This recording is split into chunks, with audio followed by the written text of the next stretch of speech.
boca hasta el final.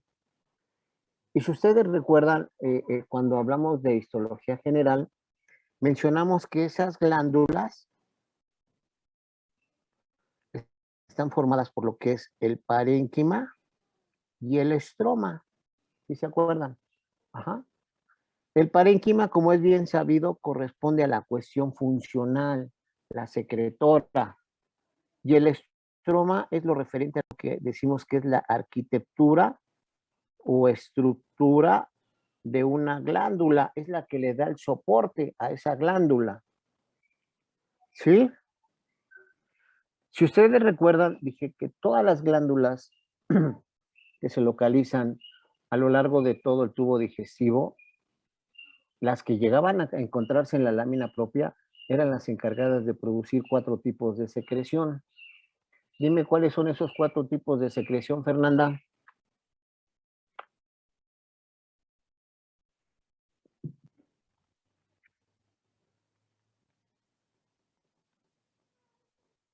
¿Sí lo anotaste? ¿No? ¿O no te acuerdas? Sin miedo. No, no me acuerdo.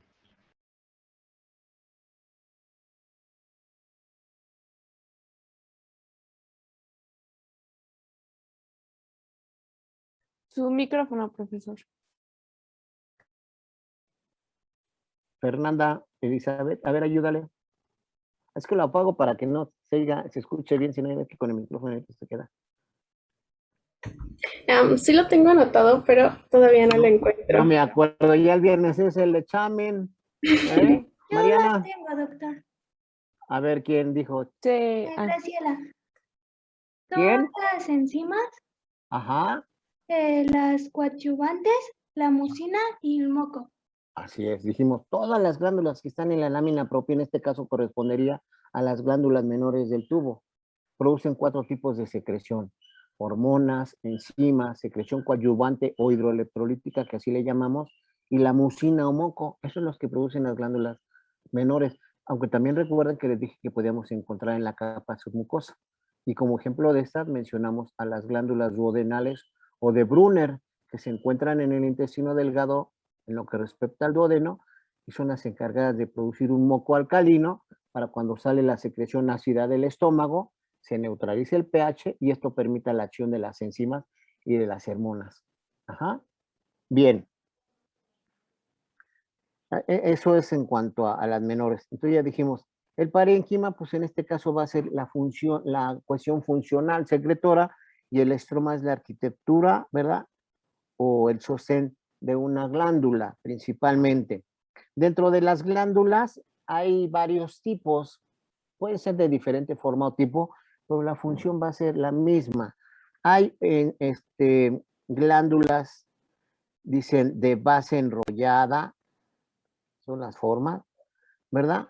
Puede ser una glándula ramificada, principalmente, ¿no? ¿Qué otro tipo de glándula forma conocen? Ya dije yo, de base enrollada, ramificadas. ¿Alguien sabe en qué otra forma hay de glándulas?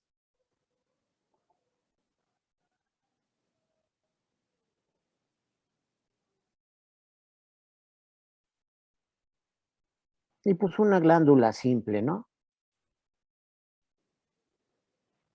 Son los 3 tipos de glándulas.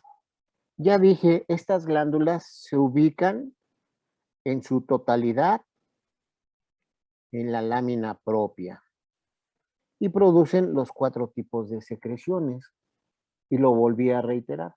Cuando llegan a encontrarse en alguna otra capa histológica, como ejemplo en las submucosas del duodeno, son glándulas de secreción hidroelectrolítica, moco con bicarbonato, para neutralizar el pH y puedan llevarse a cabo la acción de las enzimas y de las hormonas.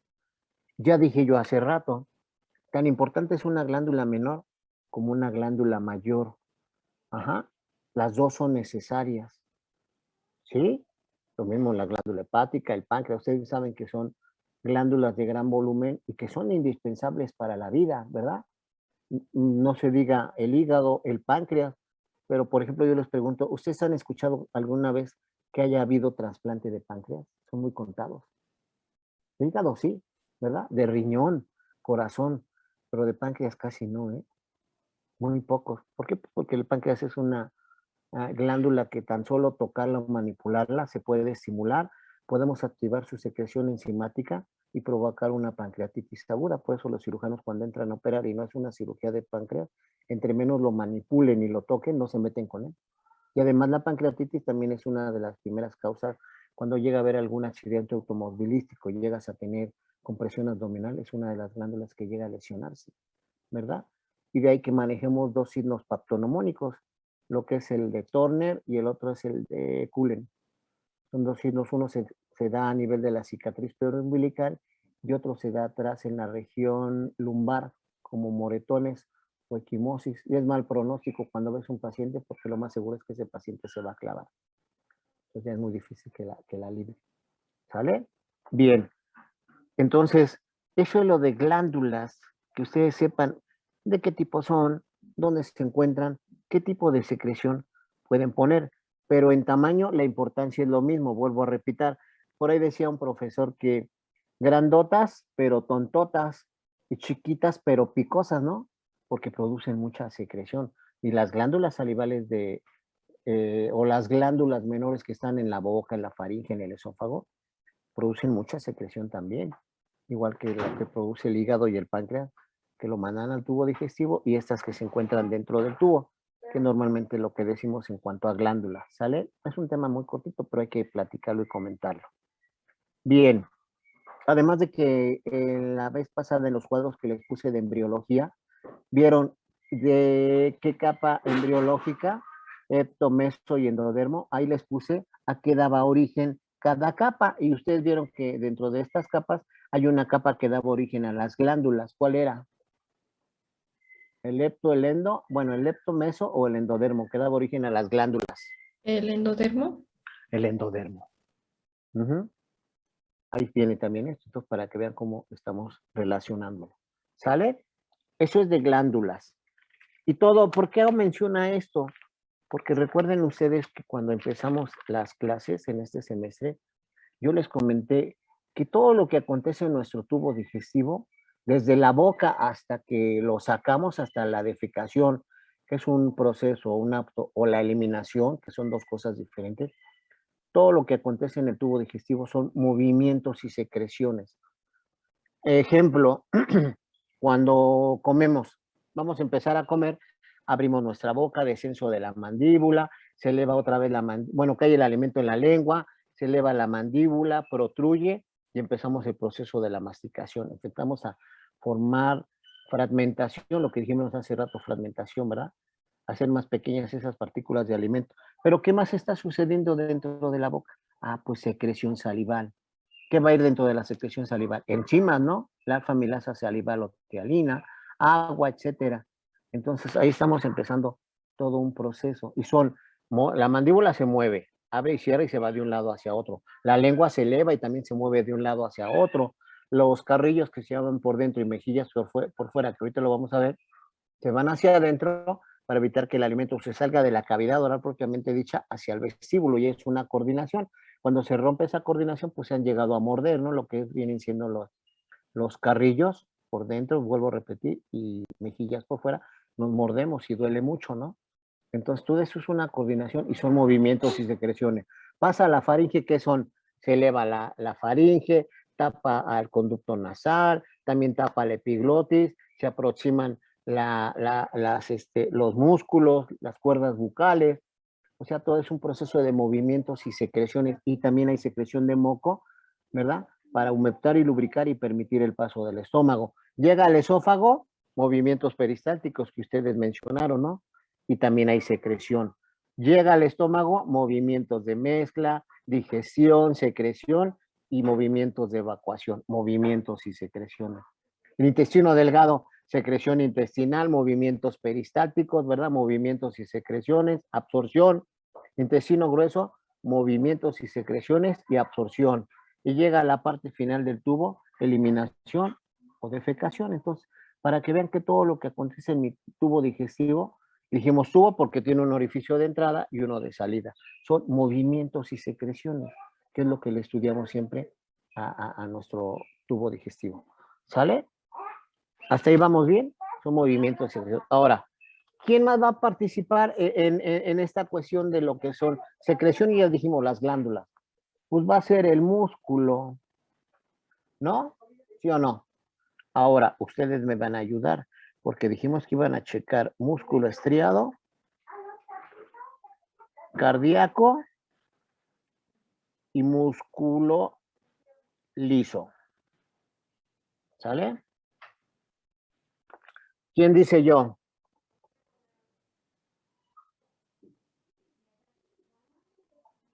¿Quién va a ser la primera valiente? ¿Qué encontraron? A ver, ¿a quién no le he preguntado ahora? Jimena, ¿qué encontraste de características de músculo estriado, músculo cardíaco y músculo liso? Ah, perdón, es que lo estoy buscando porque lo anoté, pero no me aprendí lo que decía. ¿Quién sí lo hizo? Ahí está, ya levantaron la mano. Mariana y Brenda. A ver, Brenda y luego vamos con Mariana. Y también Ariadna lo hizo. Brenda, a ver, tú dame, ¿qué encontraste de músculo estriado, Brenda? Mejor de liso. ¿Eh? Mejor de de liso. Bueno, entonces, ¿quién hizo estriado? A ver, espérame ahorita para que hasta el final dejemos el liso, que es el que más nos interesa, pero quiero que participen todos. Mariana, Yo estriado, sí. estriado, Bueno, a yo ver. encontré que el estriado van a tener, pues justamente como su nombre, ¿no? Estriaciones transversales y Ajá. que este se puede dividir como en dos tipos, que sería el esquelético y el visceral. Y que ambos como que se parecen, pero el esquelético se va a fijar a los huesos, mientras que el estriado visceral va a ser nada más como los tejidos blandos. Encontré que podía ser la lengua, faringe, en la parte lumbar del diafragma y la parte superior del esófago. Y que tienen, o sea, como que su función es el habla, respiración y también ayudan a la deglución.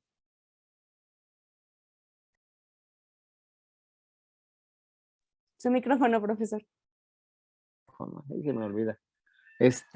Como dice Mariana, estriado, pues sí, por contener estrías transversales, ¿no? Ya dijo que puede ser músculo estriado esquelético o visceral. ¿Qué encontraron en cuanto a sus puentes de interconexión? ¿No lo encontraron? Porque ya llevaron músculo esquelético, No, ¿no? no. Porque por ahí, de ejemplo, sabemos que del músculo, ¿cuál es su unidad muy funcional? El miocito, ¿no? El miocito, ¿no? Y ahí hablamos que tienen sarcómeras, ¿verdad? Tienen puentes de interconexión. Esos puentes de interconexión pueden ser de alta o de baja resistencia y la manera en que van a funcionar. Pero sí, el estriado principal, obviamente ya dijo Mariana, estrias transversales, puede ser músculo estriado esquelético o visceral, ¿verdad?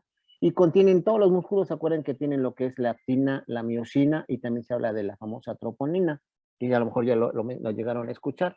Ajá, entonces, y ella volvió a decir ahorita, el músculo estriado lo encontramos, por ejemplo, en la boca, en la faringe y hasta el tercio medio del esófago, ¿verdad?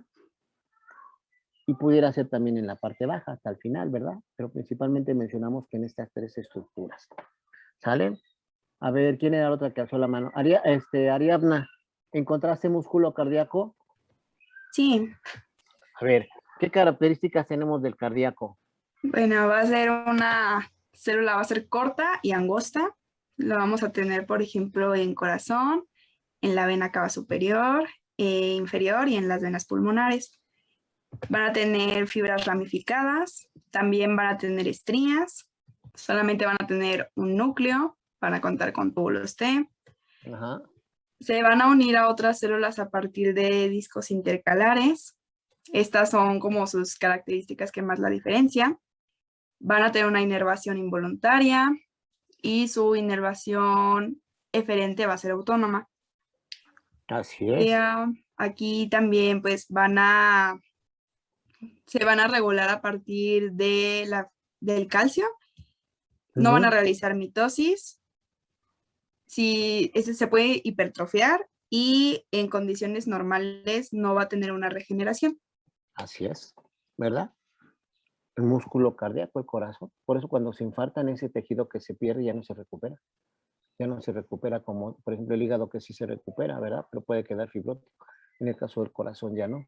Sí, cierto, ¿no? Dice células cortas, ¿verdad? ¿Qué más mencionaste?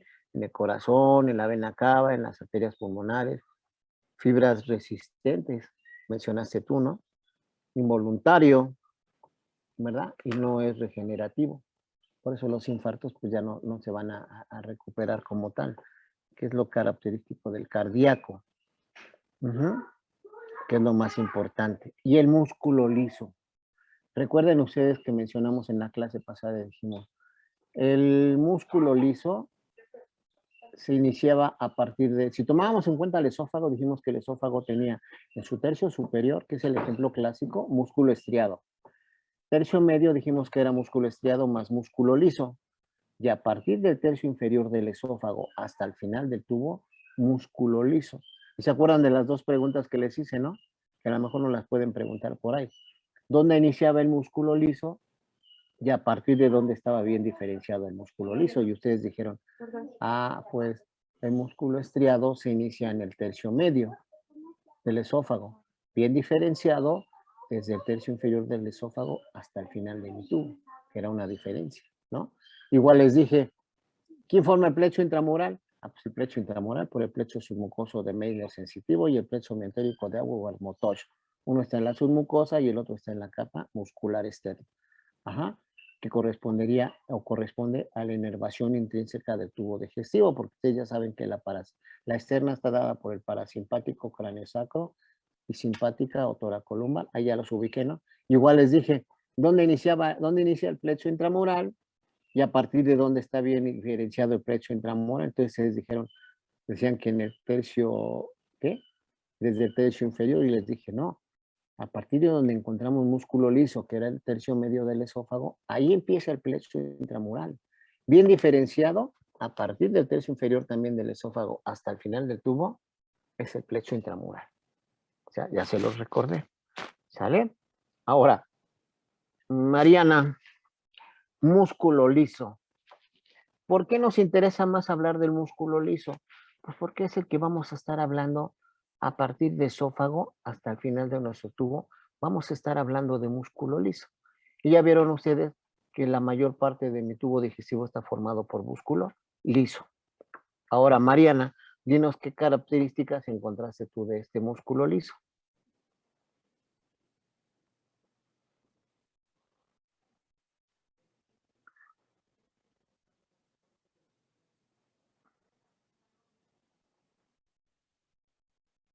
Doctor, creo que se lo había pedido para decir esta Brenda. Ah, Brenda. Ay, perdón. Sos Brenda. Sí, cierto. A ver, pues lo que encontré es que era una célula corta, alargada y fusiforme. Lo vamos a ubicar en vasos, órganos y vísceras. Y sus componentes de tejido conjuntivo era endomiosio, vainas y fascículos. Tiene fibra celular lisa individual, un núcleo único y central. En sus características especiales son cuerpos densos, gaviolas y vesículas citoplasmáticas. En funciones, su tipo de inervación es involuntaria, inervación eferente va a ser autónoma y tipo de contracción son contracciones lentas, parciales, arrítmicas y espontáneas. Y aquí dice marcapasos gástricos. Y luego en regulación de la contracción va a ser por fosforilación de las cadenas ligeras de miosina, por las sinasas, dichas cadenas en presencia del complejo de calmodulina. Ok. Y ya. Entonces, el músculo liso, repito, se inicia a partir del tercio inferior del tercio medio del esófago, bien diferenciado desde el tercio inferior del esófago hasta el final del tubo. Ajá. Ya esta Brenda mencionó algunas características, ¿verdad? Músculo liso, se dice que tiene puentes de interconexión de baja resistencia, ¿verdad? va a contener lo que dije hace rato también, actina, miosina, troponina, ¿verdad? Fuentes de interconexión de baja resistencia. Y ahí les va. Esas contracciones del músculo liso dicen que sus contracciones pueden aumentar de intensidad aumentan o disminuyen de intensidad, pero nunca se suspende la contracción. Ajá, entonces tiene puentes de interconexión de baja resistencia, actina, miosina, se presenta en grandes haces, no heces, esa es otra cosa, grandes haces. Ajá. Grandes haces, puentes de interconexión de baja resistencia, puede aumentar o disminuir la intensidad de esa contracción del músculo liso, pero no se suspende la contracción. ¿Ok? ¿Sí? Bien.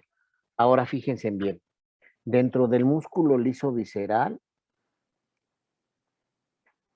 que es el que a nosotros nos interesa, ese músculo liso visceral puede ser multiunitario.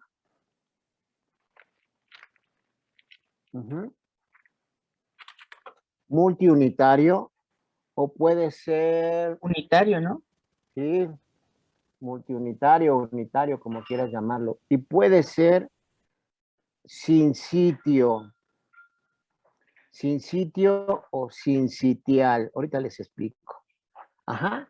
Profesor, de hecho, yo, bueno, mientras hacía mi investigación encontré algunos puntos sobre eso. A ver, te Por ganas ejemplo, tu participación. Bien, Alan, bien, está bien. encontré que sus fibras van a ser lisas, separadas, discretas e independientes. Independientes quiere decir que cada una se va a contraer, pues, independientemente de la otra.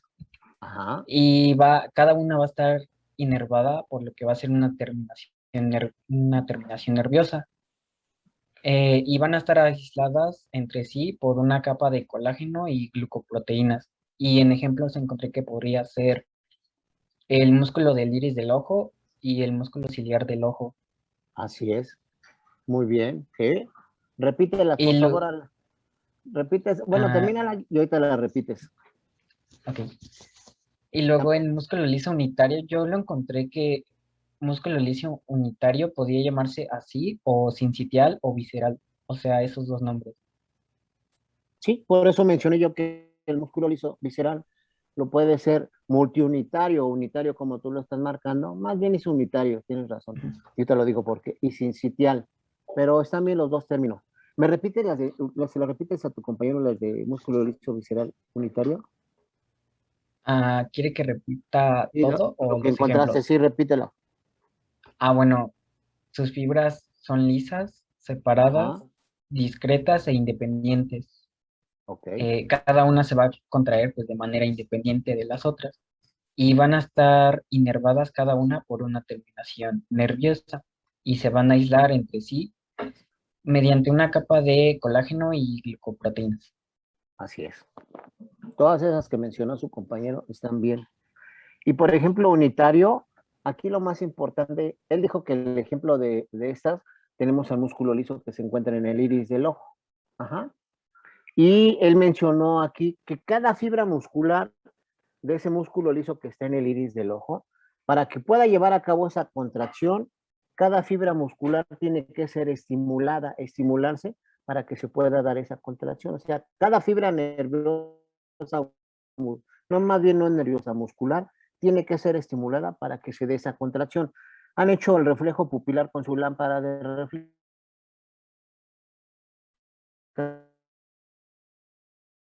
Se dilata, ¿verdad? La dilatamos o se cierra, lo que es midriasis, ¿verdad? Y miasis. Miosis y midriasis. Entonces ven cómo se contrae la vesícula. Y ven cómo esas fibras musculares se hacen así y se abren, como si fuera una flor, ¿no? O sea, es el ejemplo clásico. Ajá. En cambio, el músculo liso visceral sin sitio o sin sitial va a funcionar que tan solo el hecho de tocar una fibra muscular va a ser suficiente para que las demás fibras musculares se contraigan. Por eso se llama sincitial o sin sitio. Y sincitial o sincitio significa uno solo. Por eso un solo estímulo va a provocar que las demás fibras musculares se contraigan, a diferencia del multiunitario, que necesita que cada fibra muscular sea estimulada para que se dé esa contracción. ¿Están de acuerdo? ¿Sí, Alan? ¿Estoy bien o no? Sí, de hecho ¿Sí? es lo que tengo Entonces, ahí. el músculo liso visceral funciona de manera sincitial o sincitio. ¿Qué significa? Un solo estímulo provoca la contracción. Y es ahí donde decimos que el músculo liso visceral, ¿verdad? Puede contraer, bueno, presentarse en grandes heces, ¿verdad? Dije yo, puede aumentar o disminuir de intensidad. Ajá. ¿Qué otra característica? Algo que me falte, Alan. Puede aumentar o disminuir de intensidad. Ajá. No se suspende la contracción, al contrario, aumenta o disminuye, pero la contracción no se presenta en grandes haces, aumenta o disminuye. Va a tener tono, el músculo rizo tiene tono, va a tener el músculo rizo ritmo y también puede tener frecuencia. Tono. ¿Se acuerdan que les dije yo que el tubo digestivo, en promedio dijimos que el intestino grueso medía 1.5 y el intestino delgado de 3 a 3.5, ¿sí o no? En el vivo, y mencionamos que en el cadáver puede llegar hasta de 7 a 8 metros. ¿Por qué mide más en el cadáver? Porque se pierde el tono muscular y las fibras se van aquí a elongar. Ahí está. Entonces da tono, nos da ritmo, se van a presentar 2 o 3 contracciones cada 5 o 10 minutos aproximadamente. Y la frecuencia es en cuanto a esas contracciones musculares, pueden ser de frecuencia alta o de frecuencia baja, dependiendo. Ajá. Y todo eso es lo que le da origen a lo que son nuestros movimientos peristálticos, que después lo vamos a ver en intestino delgado, intestino grueso, desde estómago, ahora son de ahí músculo liso. Pero también otra cosa que tiene el músculo liso, no sé si lo escucharon, se le conoce como plasticidad. ¿Alguien conoce el término de plasticidad del músculo?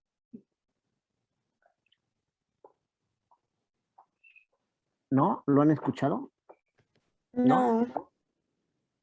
Bueno. Aquí tengo una liga, ¿verdad? Que es con la que amarra mi esposa su cable de la computadora. Ahorita aquí ya se la agarre. Entonces, hagan de cuenta que esta liga que les estoy señalando, que ustedes lo estuvieran jalando de un lado y yo del otro, ahí están los dos cabos. Lo estoy jalando. Entonces, ¿qué va a pasar con esa plasticidad del músculo liso? ¿Qué pasaría si yo estiro esta liga y la sigo estirando? ¿Qué le va a pasar, Brenda? ¿Qué pasa si jalan de un lado la fibra y yo del otro? ¿Qué va a pasar con esa? La seguimos estirando. ¿Qué le va a pasar a la liga cuando la estira mucho?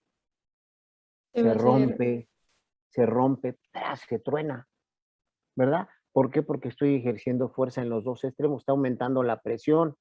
Nos va a llegar un momento en que esta liga se va a estirar tanto que su fibra muscular se va a romper. En el caso de la propiedad del músculo liso, que es la plasticidad, es que por más que yo elongue o estire esta fibra muscular, ¿qué creen que va a pasar en el centro de esta liga? Ya no va a aumentar la presión, se va a mantener y por lo tanto eso va a evitar que esa fibra muscular se rompa. ¿Están de acuerdo? Eso es plasticidad. Por más que aumente la presión en su parte media, no se va a romper. Ya no va a aumentar la presión y va a evitar que esa fibra muscular se rompa. Entonces imagínense a los jugadores de fútbol americano, el ejemplo que les pongo, ¿no?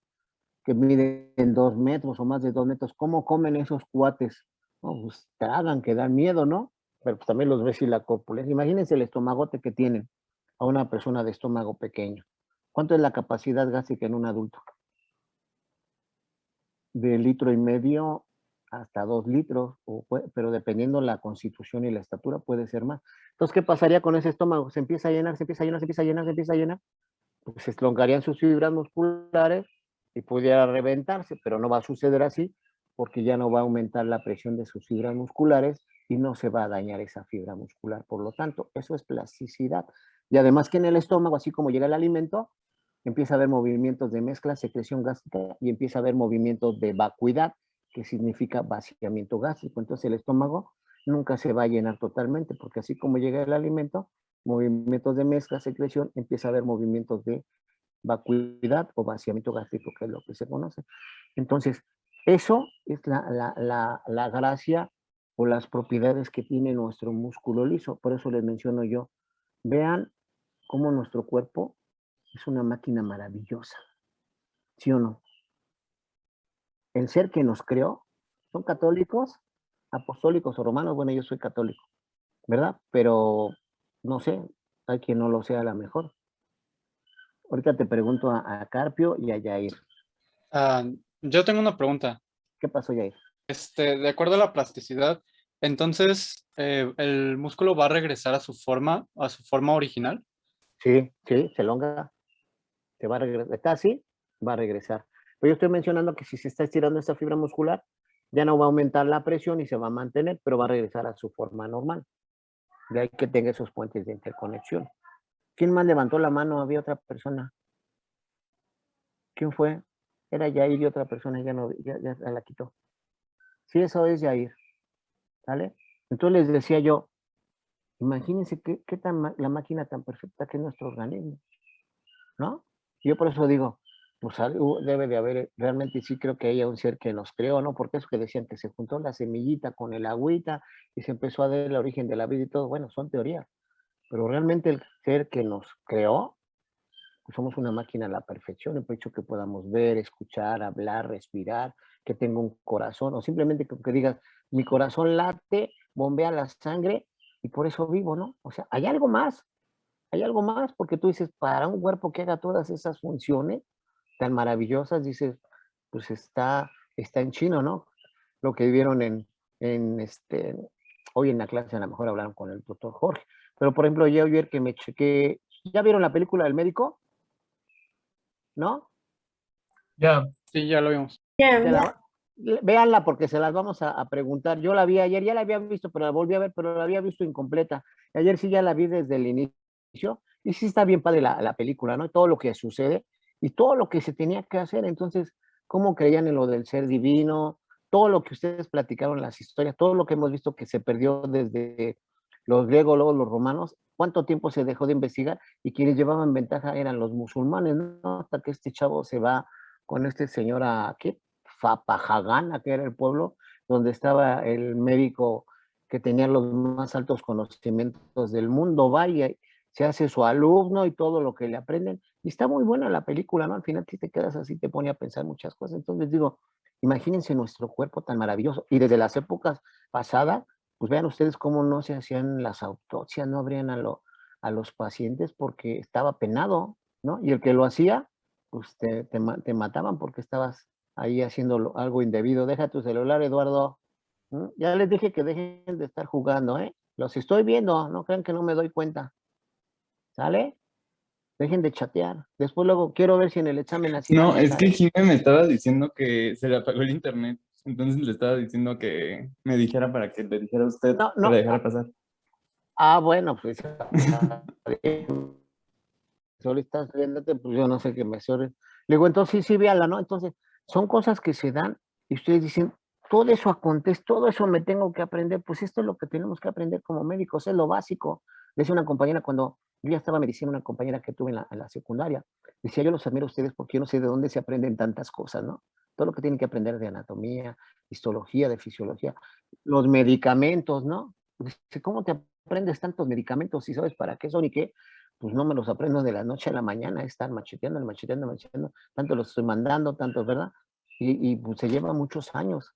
Y ahí es donde yo les digo a ustedes, ahí es donde les digo que la práctica es lo que los va a hacer y les va a dar muchos conocimientos. Entonces, todo esto es muy bonito, pero eso es principalmente lo de músculo liso, porque es lo que vamos a estar viendo desde esófago hasta el final del tubo. Falta mucho hablar de músculo liso, ¿verdad? Pero ya lo vamos a ver segmento con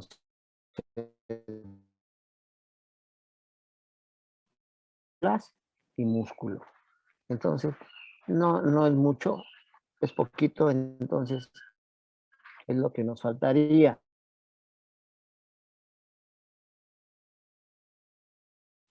¿Alguien lo checó? Su audio se está cortando.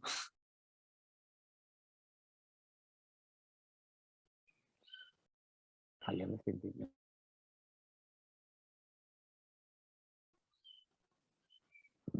A ver ahí. ¿Sí? Ok.